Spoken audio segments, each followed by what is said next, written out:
राजा one विहार के लिए गया। शिकार का पीछा करते करते राह भटक गया। घने जंगल में जा पहुंचा। रास्ता साफ दिख नहीं पड़ता था, साथ कोई रहा नहीं। रात हो गई। जंगल के हिंसक पशु दहाड़ने लगे। राजा डरा और रात्रि बिताने के लिए किसी आश्रय की तलाश करने लगा। ऊंचे पेड़ पर चढ़कर देखा तो उत्तर दिशा में किसी झोपड़ी में दीपक जलता दिखाई दिया।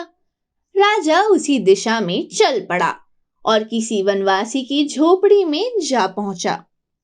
अपने को एक राह भूला भटका राही बताते हुए राजा ने उस व्यक्ति से एक रात निवास कर लेने देने की प्रार्थना की। वनवासी उदार मन वाला था। उसने प्रसन्नता पूर्वक ठहराया और घर में जो कुछ खाने को था देकर उसकी भूख बुझाई। स्वयं जमीन पर सोया और अतिथि को आराम से नींद लेने के लिए अपनी चारपाई दे दी। राजा ने भूख बुझाई, थकान मिटाई और गहरी नींद सोया। वनवासी की उदारता पर उसका मन बहुत प्रसन्न था। सवेरा होने पर उस वनवासी ने सही रास्ते पर छोड़ आने के लिए साथ चलने की भी सहायता की। दोनों एक दूसरे से विलग होने लगे तो राजा को उस एक दिन के सत्कार का बदला चुकाने का मन आया। परंतु क्या दें? कुछ दें भी तो इस एकांतवासी पर चोर रहने क्यों देंगे?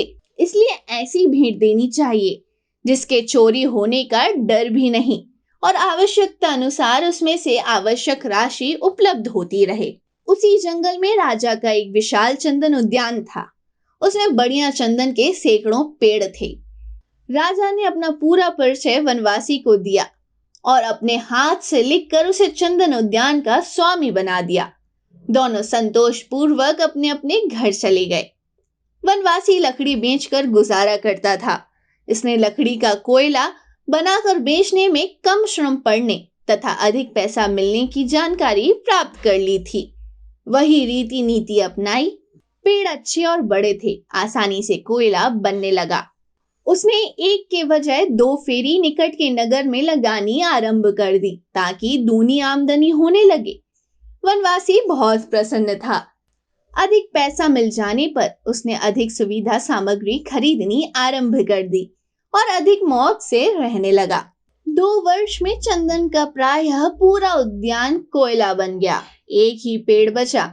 एक दिन वर्षा होने से कोयला तो ना बन सका। कुछ प्राप्त करने के लिए पेड़ से एक डाली काटी और उसे ही लेकर नगर गया। लकड़ी में से भारी सुगंध आ रही थी। खरीदारों ने समझ लिया यह चंदन है। कोयले की तुलना में 10 गुना अधिक पैसा मिला। सभी उस लकड़ी की मांग करने लगे। कहा कि भीगी लकड़ी के कुछ कम दाम मिले हैं, सूखी होने पर उसकी और अधिक कीमत देंगे।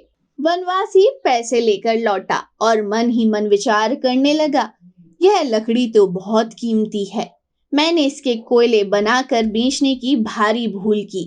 यदि लकड़ी काटता बेचता रहता तो कितना धनाढ्य बन जाता और इतनी संपदा इकट्ठी कर लेता जो पीढ़ियों तक काम देती। राजा के पास जाने व पुनः याचना कर अपनी मूर्खता दर्शाने में कोई सार न था। शरीर भी बुढ़ा हो गया था। कुछ अधिक पुरुषार्थ करने का उत्साह नहीं था। झाड़ियां काटकर कोयले बनाने और पेट पालने की वही पुरानी प्रक्रिया अपना ली और जैसे तैसे गुजारा करने लगा। मनुष्य जीवन चंदन उद्यान है। इसकी एक एक टहनी असाधारण मूल्यवान है। जो इसका सदुपयोग कर सकें वे धन्य होंगे। जिसने लापरवाही बरती वे वनवासी की तरह पछताएंगे। अगर आपको हमारी यह वीडियो पसंद आई हो तो इसको लाइक करें, कमेंट करें और शेयर जरूर करें और हमारे YouTube चैनल ऋषि चिंतन को सब्सक्राइब भी कर लें। साथ ही बेल आइकन को भी दबाएं ताकि आपको आने वाली वीडियोस की नोटिफिकेशंस मिलती रहें। धन्यवाद।